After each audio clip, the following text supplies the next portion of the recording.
روژې په حالت کې انسان معدې نه خولې طرف ته ترخې اوبه راغللې، آیا دې سره د انسان روژه خرابېږي او که نه؟ الجواب وبالله التوفیق. معززو، په دې کې دوې خبرې دي.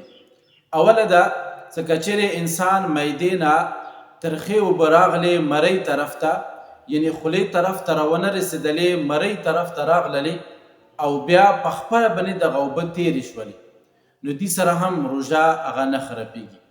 که چیرې بیا دغه اوبه ترخې دا خولې طرف ته راغللې او څه ذرات هم ورسره راغلو، خو لیکن انسان دا بغیر قصد او ارادې د اوبه په خپله باندې بیا تېرې شوي، یعنې قصدن یې تېرې نه کړلې، په خپله باندې تېرې شولې، نو دې سره هم د انسان روژه نه خرابېږي.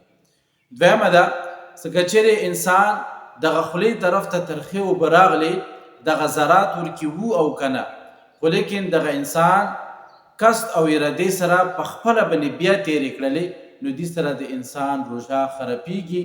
نو انسان باندې صرف قضایي لازمه ده، کفاره ورباندې نشته.